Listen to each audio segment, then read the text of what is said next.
Bienvenue dans Figure de maths, le podcast qui vous fait voyager dans le temps à la rencontre de celles et ceux qui ont façonné les mathématiques. Aujourd'hui, nous partons à la rencontre d'une femme dont le nom est encore trop peu connu.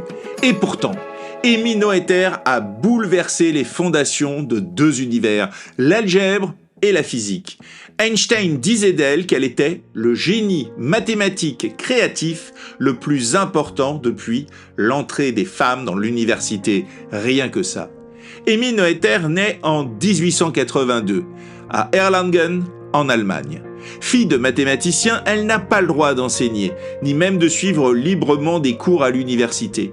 Elle obtient pourtant un doctorat en 1907, une rareté pour une femme à l'époque. Pendant des années, elle travaille sans salaire, sans statut, dans l'ombre de ses collègues hommes.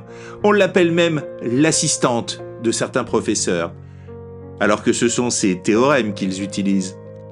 Dans les années 1910-1920, Emmy Noether développe une nouvelle manière de faire des mathématiques. Elle étudie des objets abstraits, comme les groupes, les anneaux, les idéaux, les corps. Elle ne cherche plus à calculer, mais à comprendre les structures invisibles derrière les opérations. Son approche est si révolutionnaire qu'on parle aujourd'hui d'algèbre noethérienne. Mais son plus grand coup d'éclat vient de la physique. En 1915, elle répond à une question que même Einstein n'arrivait pas à formuler clairement. Elle démontre un résultat aujourd'hui appelé le théorème de Noether. Il dit « À chaque symétrie d'un système physique correspond une loi de conservation. » Par exemple, le fait que les lois de la physique ne changent pas dans le temps implique la conservation de l'énergie. Le fait qu'elles ne dépendent pas du lieu implique la conservation de la quantité de mouvement. Et si elles ne changent pas selon l'orientation, alors la conservation du moment angulaire s'applique. Ce lien entre symétrie et loi fondamentale est devenu un pilier de toute la physique moderne, de la mécanique classique à la théorie quantique. En 1933, l'Allemagne tombe sous le joug nazi. Emmy Noether est juive, féministe, progressiste.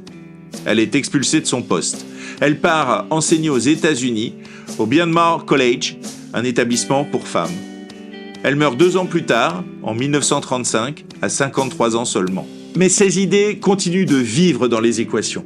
Aujourd'hui, tous les physiciens utilisent le théorème de Noether, souvent sans savoir qu'il a été formulé par une mathématicienne.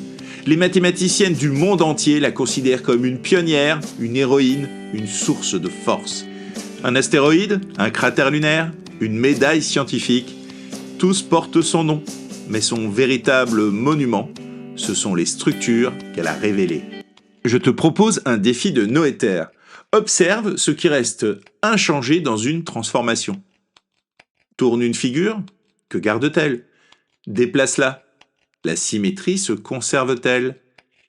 Et si tu fais une équation qui ne change pas avec le temps, que peut-on en déduire?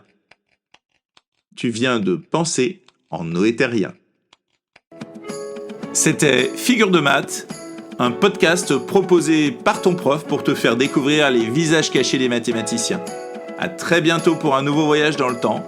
Et n'oublie pas, les maths, c'est aussi de l'aventure.